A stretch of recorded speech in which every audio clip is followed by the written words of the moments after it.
옆에 분과 인사 한번 나눌까요?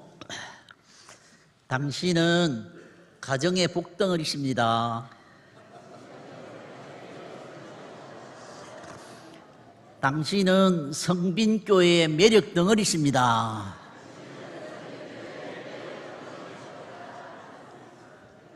그래서 제가 한눈에 반했습니다. 오늘도 큰 은혜 받고 돌아가십시다. 제가 설교하기 전에 이렇게 조금 웃는 걸 하는 이유가 있습니다. 지금 어젯밤에 늦게까지 텔레비 보고 늦게 자신 분들은 이 시간이 참 잠 오는 시간이잖아요. 졸지 말라고. 그리고 우리가 웃으면 마음 문이 열린대요. 그래서 마음문 열고 말씀 들어야 되지 않겠습니까?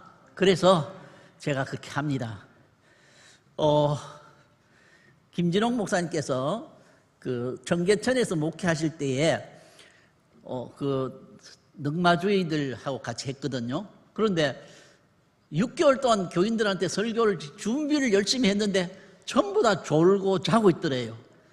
그래서 이거 큰일 났다 싶어서 한 번은 화가 나가지고, 아니 나는 이렇게 열심히 준비해서 설교했는데 왜 그렇게 졸고 자느냐고 그랬더니 어떤 이 할머니가, 아니 신사 양반 무슨 말인지 알아듣지도 못한 설교하니 내가 어떻게 안 좋을 수 있냐고 그렇게 하더래요. 이분이 계명대학교 철학과를 나와가지고 상식적으로 지식적으로 별로 그것도 없는 사람 앞에 칸트가 떴고 소크라테스가 떴고 이렇게 하니까 좋을 수밖에 없었잖아요. 그러면서 이 목사님이 나중에 깨달은 것이, 설교는 이렇게 해야 되구나 해서 설교의 원칙 첫째는 쉽게 해야 된다. 두 번째는 재미가 있어야 된다. 세 번째는 깊이가 있어야 된다. 네 번째는 은혜가 있어야 된다. 마지막에는 삶에 적용할 수 있어야 된다. 그런 이야기를 하더라고요. 그러면서 하신다는 말씀이, 목회자가 짓는 죄 중에 가장 용서받지 못할 죄가 뭐냐? 설교 길게가 교인들 졸게 하는 거. 아멘. 예. 하나 더 웃길까요? 2.5하고 3이 살았거든요. 아시는 분 아시겠죠? 2.5가 3 앞에는 꼼짝을 못해요. 그래서 3이 돌아다니면서 일 시키고 심부름 시켰습니다. 근데 어느 날 갑자기 2.5가 말을 안 듣는 거예요. 니 죽을래 했습니다. 그럴 때 한 말이, 오늘 내가 병원 가서 점 뺐어요 하더래요.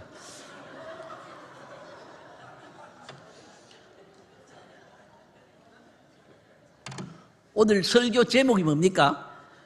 나는 행복한 사명자. 옆 사람에게, 당신은 행복한 사명자입니다. 제가 여러 번 말씀드렸습니다. 예수 믿는 생활은 즐거워야 된다고. 남은 인생은 행복해야 된다고. 주님 위해서 헌신하고 봉사하는 우리 신앙생활이 고달팠어야 되겠습니까? 평생 믿을 예수가 그렇게 괴롭고 고달프고 콧겨가 댕기고 그렇게 언제까지 그렇게 하겠습니까? 그래서 우리는 예수 믿으면서 행복한 얼굴 표정부터 달라져야 됩니다. 안 믿는 사람보다 더 밝아야 되지 않겠습니까? 옆 사람 얼굴 한번 쳐다보세요. 그래 보입니까? 이렇게 인사하겠습니다. 당신 얼굴 오늘 참 곱대이라고 인사하세요.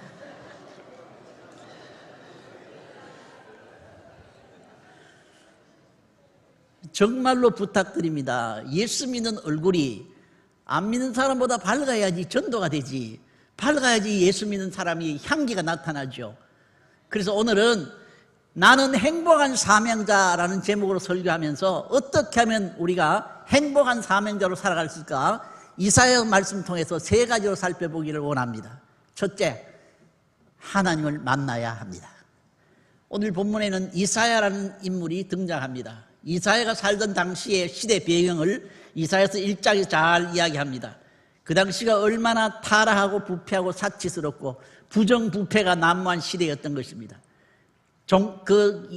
하나님 섬기는 사람들조차도 형식적으로 제사를 드렸습니다. 그래서 마당만 바른다고 이야기합니다. 그리고 내가 너희들 바치는 헌금도 역겹다, 그렇게 말씀하셨습니다. 그런 가운데 오늘 1절을 보면 우시아 왕이 죽던 해라고 말을 하고 있습니다. 우시아 왕이 죽었다는 말은 나라의 혼란기를 말하는, 불안합니다. 위기를 만났습니다. 정치적으로, 경제적으로, 또 사회적으로, 도덕적으로, 윤리적으로 타락하고 부패한 시대에 이사야가 태어났고 그렇게 살고 있었습니다. 그래서 이사야는 정말 답답했습니다. 요즘 우리나라도 나라도 힘들고 또 산불도 나고 너무너무 좋지 않는 환경 아닙니까? 이런 속에서 이사야는 좀 바르게 살아보려고 생각했지만 어떻게 할 도리가 없었습니다. 그러다가 성전을 찾았습니다. 성전을 찾았는데 성전에서 하나님을 만나게 됩니다. 1절에 보니까 우시아 왕이 죽던 해 내가 본즉 주께서 높이 들린 보좌에 앉으셨는데 그의 옷자락은 성전에 가득했고 스랍들 즉 천사들이 모시고 섰는데 6 날개가 있는데 둘로는 자기 얼굴을 가리우고 둘로는 자기 발을 가리웠다 그랬습니다. 나머지 둘로는 하나님의 음성 노래 찬양이 들려오는데 거룩하다 거룩하다 거룩하다 만군의 여호와여 그의 영광이 온 땅에 충만하다라고 말을 하고 있습니다. 여기서 이사야가 만난 하나님을 소개합니다. 우리 3절을 다시 한번 더 읽어봅니다. 3절 말씀 시작. 서로 불러 이르되 거룩하다 거룩하다 거룩하다 만군의 여호와여 그의 영광이 온 땅에 충만하도다. 이사야가 만난 하나님은 거룩하신 하나님이었습니다. 거룩하신 하나님은 어떤 분입니까? 죄와 짝하지 아니하신 하나님, 죄를 싫어하시고 죄를 미워하신 하나님, 죄는 아예 근처도 안 가신 하나님입니다. 하나님이, 내가 믿는 하나님이 거룩하시니까 우리도 거룩해야 되겠죠. 그 다음에 두 번째는 만군의 여호와 하나님을 만났습니다. 만군의 여호와 하나님은 무슨 말입니까? 모든 군대의 총사령관 되신 하나님, 군대의 대장 되신 하나님, 원수를 물리치고 능력으로 무찌를 수 있는 그런 하나님, 능력이 너무 많고 또 원수 마귀를 완전히 없애버릴 수 있는 그런 하나님을 이사야는 만났던 것입니다. 세 번째는 5절 끝에 보니까 왕이신 하나님을 내가 배웠다라고 말하고 있습니다. 왕이신 하나님, 왕 되신 하나님을 만나게 된 것입니다. 왕은 어떤 분입니까? 다스리는 자, 통치하는 자를 말합니다. 세상의 왕은 군림합니다. 무력으로, 폭력으로, 총으로, 칼로 다스립니다. 그러나 만왕의 왕 되신 우리 하나님 아버지, 또 왕으로 오신 우리 예수님은 사랑과 평화로 다스리십니다. 왕 되신 하나님은 우리의 가정을, 우리의 직장을, 우리의 사업을, 우리의 마음을, 우리의 교회를 사랑과 평화로 다스려 주는 줄로 믿습니다. 바로 이 하나님 이사야를 만났습니다. 그렇다면 여러분은 어떤 하나님 만났습니까? 그 교회 현수막이나 전도지에 보면 종종 이런 글이 써 있습니다. 인생의 방황은 하나님 만나면 끝이 나고 좋은 교회는, 이 신앙생활의 방황은 좋은 교회를 만나면 끝이 난다는 그런 이야기가 있습니다.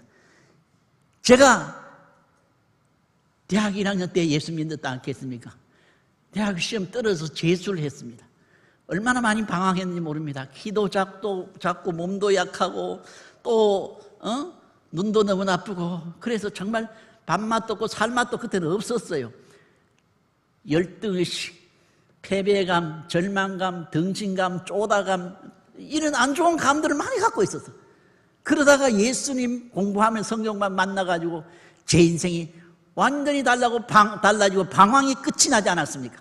그래서 제 인생이 안 좋은 감은 없어지고 성취감, 또 성공감, 그리고 자신감, 자존감, 또 안정감 이런 것들이 꽉 차게 되었습니다. 예수님 만나고 난 뒤에, 하나님 만나고 난 뒤에 제 인생이 이렇게 달라지게 되었고 생각지도 않았던 신학을 하게 되고 목사가 되고 교회를 개척하게 되었다는 사실인 것입니다. 하나님 만나면 우리 인생의 방황이 끝나고 하나님 만나면 인생이 변화가 일어나는 줄 믿습니다. 그리고 요즘 하나님은 내한테 어떤 하나님인가? 세 가지로 저는 하나님 만나. 첫째는 사순절을 의미 있게 보내게 계신 하나님입니다. 제가 첫째 주간에 이 통기부 해가지고 보기가 너무 안 좋죠. 지난주에는 또 허리를 다쳐가지고 구정하게 있었잖아요. 오늘 이 가짜로 지금 방깁스 해야 되는데 가짜로 이렇게 해왔어요. 근데 또 예배 들어가게 이 코에 피가 나가지고 뭐 좀 박아서 목소리가 좀 이상해요. 하여튼간에 생각지 않게 요새 지금 순환을 당하고 있습니다. 그러면서 우리 성경 받는 친구 목사님 이야기하더라고. 목사님, 지금 사순절 아닙니까? 가만히 생각해보니까 사순절에 이런 고난을 겪고 있는 자신을 발견하면서, 아하, 예수님의 고난을 생각하고 예수님이 고난 그 가신 십자가를 묵상하라고 이런 고난을 주시는 걸 생각하니까 너무 감사한 거예요. 그래서 옛날에는 사순절에도 전혀 아무 다친 것도 아프지도 않고 잘 지내왔는데, 이번 사순절은 의미 있게 보내라고 하나님이 이런 고난들을 주시는 줄 믿습니다. 여러분, 의미를 생각하면 어떤 상황에서도 하나님께서 교훈해 주신다는 사실인 것입니다. 두 번째로 요즘 제가 느끼는 하나님은 하나님이 내 연금되어 신 하나님입니다. 저는 교회를 개척하면서 지금까지 지내면서 34년 교회를 섬기면서 땅 사고 그 다음에 건축하고 하면서 계속 빚내가 빚 갚고 퇴직 은퇴할 때는 빚은 없었습니다만은, 그러다 보니까 뭐예요? 총에 연금을 넣지를 못했습니다. 그래서 다른 분들은 지금 우리 동기들은 300만 원 이상 내지 300만 원 조금 덜 받는 분들이 있습니다. 근데 저는 그걸 받을 수가 없었어요. 그래서 퇴직 은퇴하자마자 집사람이, 여보, 당신 어떻게 먹고 사나? 우리 집엔 또 자녀가 없거든요. 인간 생활만 참 막막하죠. 근데 저는 별로 걱정 안 돼요. 하나님 알아서 해주시겠지, 그렇게 생각했습니다. 그랬더니 교회에서 살고 있던 사택도 주시고 돈도 매덕 주시고 그 하던 차도 주시고 그랬어요. 근데 뭡니까? 퇴직금 가지고 은행 가지고 넣어가지고 사는 길은 워낙 이자가 싸가지고 별로 그거 아니었습니다. 그래도 하나님 오늘까지, 지금은 빚 없거든요. 잘 먹고 잘 살아요. 저희 집은 처음 시작부터 가정을 오픈했습니다. 그래서 명절 때 되면 교인들이 많이 찾아와요. 은퇴하자 처음에는 한 100명 이상 왔어요. 요즘은 한 50명 정도 오는데요. 오면 빈손은 안 오잖아요. 맛있는 거 사오지요. 맛있는 거 사오면 우리 집은 참 희한한 게, 제가 좋아하는 건 집사람 별로 안 좋아하고, 집사람 안 좋아하는 쟤는 좋아하니까 뭐든지 오면 다 잘 먹습니다. 그런 가운데 또 봉투도 주고 가잖아요. 그리고 이번에 손 다치니까 생각지 않게 누님이 20만 원, 사업하는 여동생이 50만 원, 또 우리 담임 목사 건축실 목사 신방 와서 10만 원, 그리고 또 아는 분들이 또 10만 원, 100만 원이 생기더라고. 하나님이 이렇게 필요를 따라 채워주시더라는 겁니다. 그리고 작년 3개월 동안 담임 목사 없을 때 제가 설교하고 했지 않았습니까? 그러니까 사례비를 주더라고. 첫째 딸은 너무 고마워서 첫 열매로 다 바치고, 셋째 딸은 아직 빚이 많이 남아있으니까, 건축하고 빚 남아있으니까 그거 반틈 내가 빚 갚고 나머지는 또 교인들하고 밥 먹고 하고 그걸 했습니다. 그러고는 제가 좀 받기가 좀, 원로 목사 받기가 좀 그렇더라고요. 자꾸 유통기간이 지났는데 자꾸 설교하라고 했는데, 그래가 사람이 주던데 안 받기로 했습니다. 속으로는, 그거 받으면 좀 생활 좀 많이 보탬 됐겠는데 생각해도. 그랬는데 생각지도 않게 성빈교회에서 3주 설교하라고 하네. 요거는 받아야 안 되겠습니까? 얼마 줄지 몰라도 하나님의 은혜가 아닌가 생각합니다. 제가 이야기하는 것은 하나님이 저의 가정에 먹고 사는 문제를 책임져주시고 연금되어 주시더라는 겁니다. 우리 동기들은 연금 바라보고 살지만 나는 하나님 바라보고 살면 하나님이 때를 따라 도와주신다는 사실인 것입니다. 제가 요즘 BMW 타고 다니거든요. B가 뭔지 아세요? 버스. M이 뭔지 아십니까? 메트로, 지하철. W가 뭔지 아시죠? 월크. 그렇게 차 타고 다니는 게 너무 좋아요. 지난 금요일 날에는 우리 정형외과 갔다가 이 통기수 풀고 그 옆으로 가면 이제 신천인데, 신천을 쫙 걸어고 걷다가 거기 조금 가면 또 봉덕시장이 있어요. 저는 혼자서 봉덕시장 가가지고 좋아하는 국화빵 사먹고 호떡 사먹고 요래하니까 너무너무 즐겁고 좋아요. 그러면서 한 주에 6팀의 성경 공부를 인도하고 또 성도들 만나고 새벽 기도 드리고 이러니까 매일매일 생활에서 밥맛도 좋죠. 잠도 잘 오죠. 배설도 잘 되죠. 하나님께서 때를 따라 도우시는 하나님의 은혜입니다. 제가 여러분 보기에 별로 아파 보이고 좀 불쌍하게 보입니까? 아니죠. 제가 행복하거든요. 하나님께서 매일매일 생활 속에서 은혜 주시고 사랑해 주시고 인도하시는 모습, 나는 이 하나님 멋쟁이 하나님이다 그렇게 생각하십니다. 그래서 여러분이 믿는 하나님, 제가 믿는 하나님, 남카는 소리 말고 능력 많고 사랑 많고 그런 소리 말고 구체적으로 나의 삶 속에 하나님 만나게 되면 이런 축복이 있고 그런 가운데서 사명 감당하면 행복한 사명자가 될 줄로 믿습니다. 두 번째로 이사야 선지자는 참된 자신을 발견했다고 하는 것입니다. 어떤 스님이 그 여행을 하는데 어떻게 이 나그네하고 같이 여행 가서 어느 여인수에 같이 잠을 자게 되었습니다. 근데 이상하게 잠자다가 이 스님이 무슨 생각인지 몰라도 일어나서 가방에 있는 자기 그 머리 깎는 기계를 갖다고 여기 잠자고 있는 사람 머리를 빡빡 깎고 먼저 나가 붙습니다. 자고 일어나가 딱 보니까 머리가 빡빡 깎이거든. 그 하는 말이 뭐냐, 스님은 여기 있는데 나는 어디로 갔는가, 이렇게 말을 했습니다.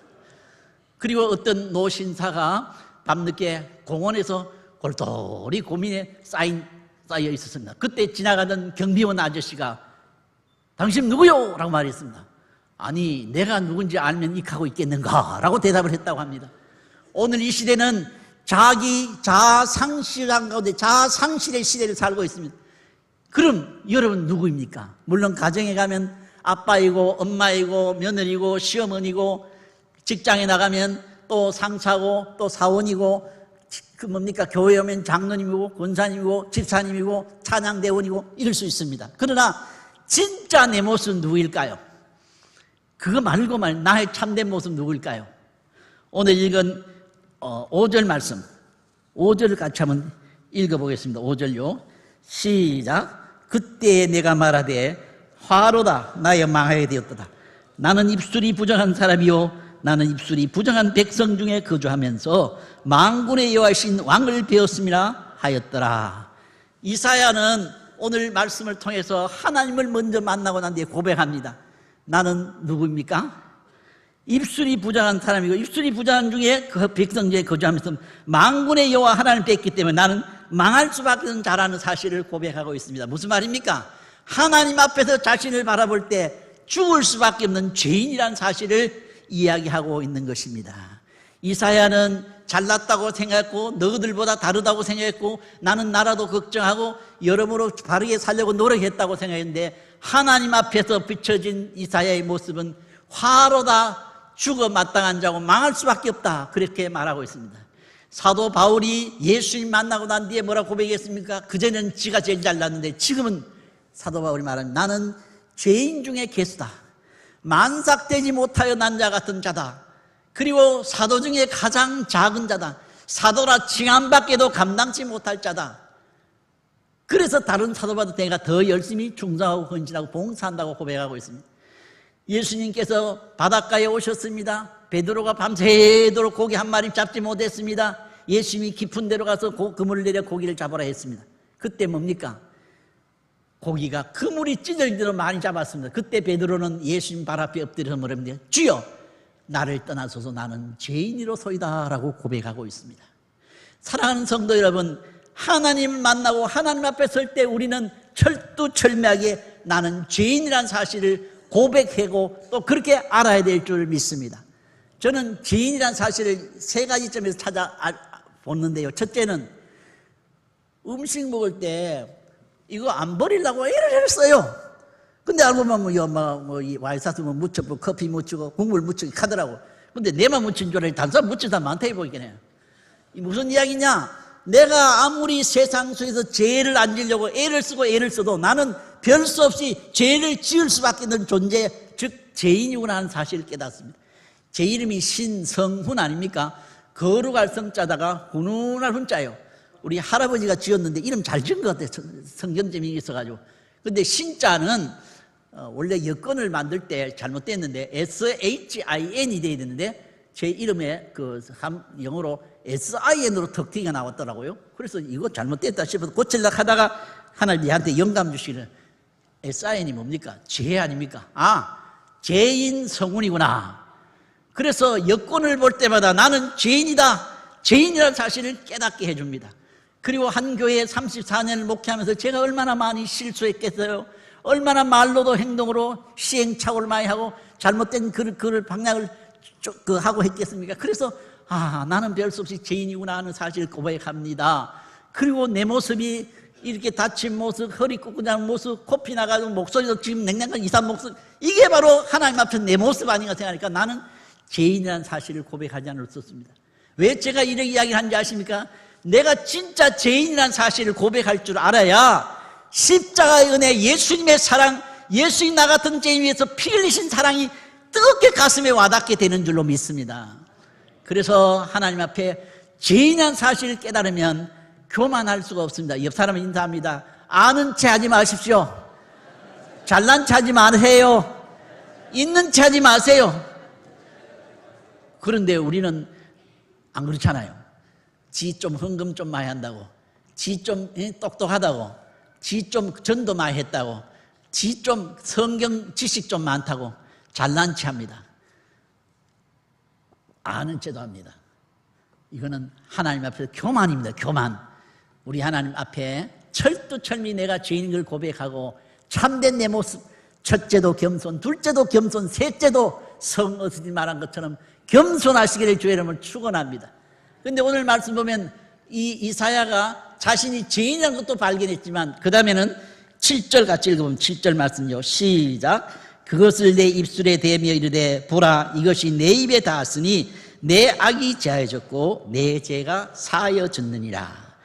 하나님께서 스랍 중에 천사 중에 한 사람을 숯을 불이 달겨진 숯불을 들고 가져와서 입술에 갖다 찢어버렸습니다. 그러나 내 음성이 들리게 내 입에 이 숯불이 숯이 닿았으니까 네 악이 제하여졌고 네 죄가 사하여졌다라고 말하고 있습니다. 이 말씀 무슨 말입니까? 하나님께서 이사야의 죄를 용서하시고 사해 주셨다는 말씀인 것입니다. 우리는 예수님의 십자가의 피로 우리 죄가 사해 준 줄 믿습니다.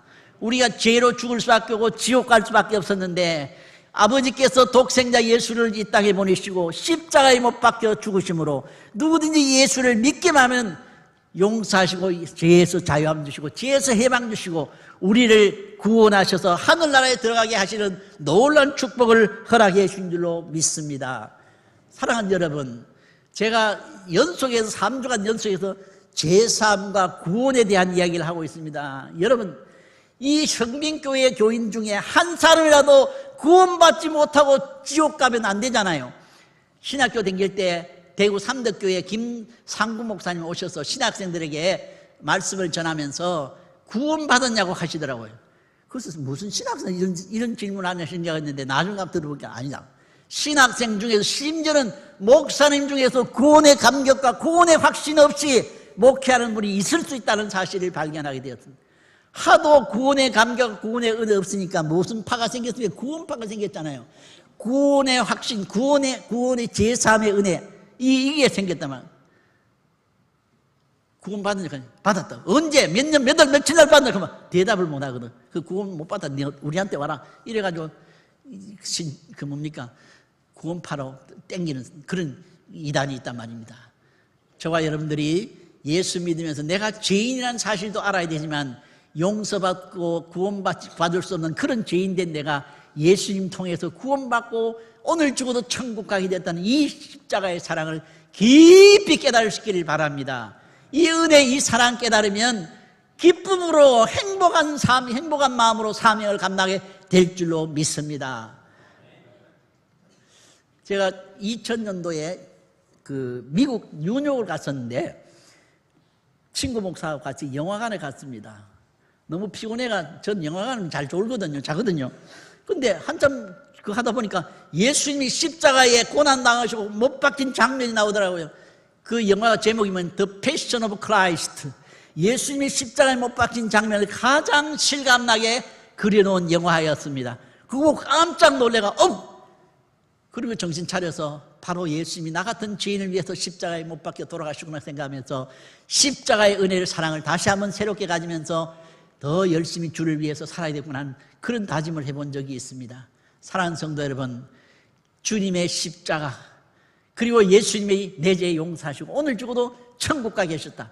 우리가 인생 살고 신앙생활에서 기적 중에 최고의 기적은 병나은 기적이 아니라 예수 모르고 예수 믿지 않던 내가 예수 믿고 구원받고 천국 가게 된 사실을 믿으시기를 주의 이름으로 축원합니다.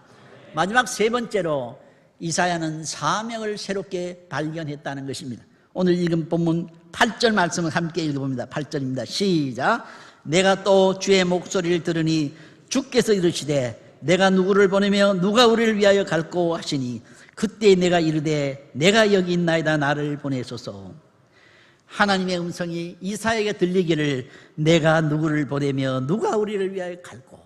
하나님은 처음 이사야가 성전에 왔을 때 이렇게 말씀하지 않았습니다. 하나님을 만나고 난 뒤에 자신이 죄인인 것과 또 죄를 용서받았고 사함받았다는 사실을 이야기하신 후에, 그리고 난 뒤에 내가 누구를 보내면 누가 우리를 위해 갈 거라고 말씀하고 있습니다. 이 말씀 무슨 의미입니까? 십자가에 달리신 예수님의 사랑을 깊이 깨닫고 주님께서 부르시고 있다는 사실인 것입니다. 하나님을 만나고 난 뒤에 부르시고 있다는 사실입니다.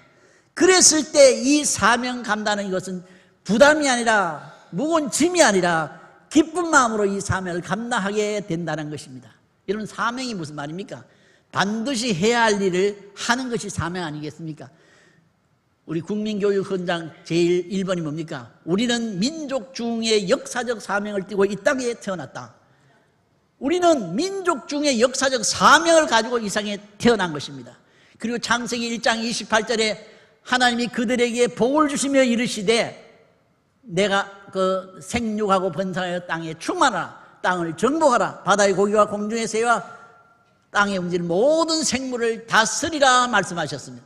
창세기 1장 28절 말씀은 인간이 바로 사명의 소유자라는 사실을 말씀하고 있습니다. 생육하고 번성하여 땅에 충만하라는 말씀 무슨 말이죠? 그때는 자손들이 없으니까 자손들을 번성케 하라는 그런 말씀이겠죠. 그런데 영적으로 보면 이게 무슨 말입니까? 오늘 우리한테는 이 땅에 영적 자녀들을 많이 낳아라, 전도의 사명을 말씀하고 있습니다. 그리고 우리나라 같은 경우는 하도 애를 안 낳으니까 애 많이 낳아라, 그 이야기도 되는 것입니다. 제가 심호할 때 5명 놓으면 성지순례 공짜로 보낸 적 했는데 5명까지는 안 놓더라고. 그래도 우리 교회는 평균 3사람 정도 놓습니다. 여기 아직 그 애기 놓을 수 있는 그 속해 있는 분은 애기 많이 놓으시면 좋은 축복이 하나님이 주실 줄 믿습니다. 별로 아멘을 안 하시네. 여러분, 며느리 자녀들한테도 그렇게 말씀하면 좋겠어요. 두 번째, 땅을 정복하라는 말씀 무슨 말이겠어요? 부동산 투기하라, 남의 땅 뺏어라, 그거 아닙니다.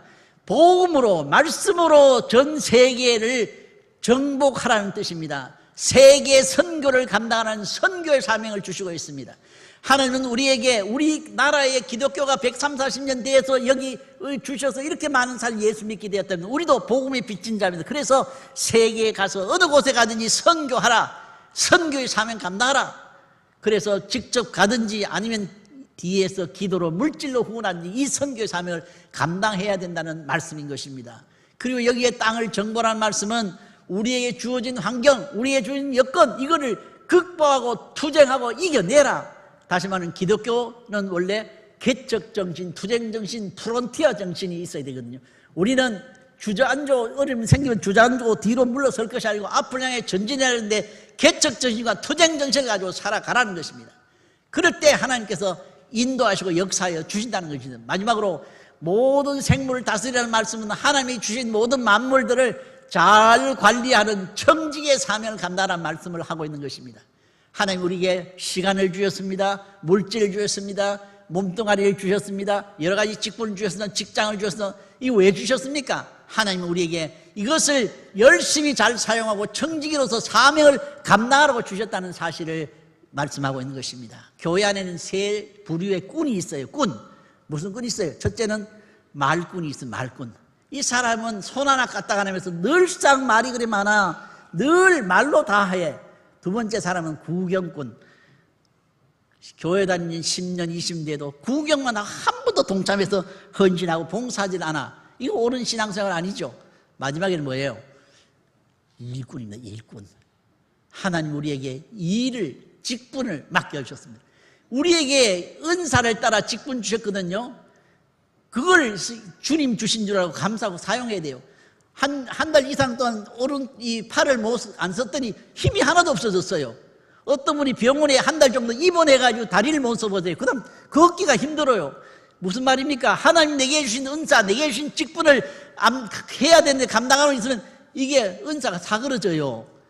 지금 여러분에게 주신 직분 기쁨으로 감당할 수 있기를 바랍니다. 뿐만 아니라 어떤 사람 그런 연재를 말하면 그래요. 하나님 내 생명 안 거두고 왜 자꾸 이렇게 생명 길게 하느냐 이야기하는데, 여러분 하나님 왜 내 생명 빨리 안 거둬가실까요? 아직도 할 일이 있고 사명이기 때문에 아닐까요? 하나님이 우리에게 맡긴 사명이 있기 때문에 하나님께서 우리에게 사명 감당하라고 주셨다고 생각됩니다. 행복한 사명자는 누구입니까? 맡겨진 직분과 사명을 열심히 행복에 감당해야 될 줄 믿습니다. 제가 듣기로는 새 목사님이, 담임 목사님이 곧 4월 13일 주일인가 그때부터 오신다는 이야기 들었습니다. 이제 새 목사님과 함께 열심히 행복하게 열심히 이 사명자를 감당해서 이 주변에 이 대구에 죽어가는 생명 살리시고 하나님의 교회와 하나님의 선교 역사에 너무너무 멋지게 기하게 쓰임받는 성빈교회가 되시기를 주의 이름으로 축원합니다.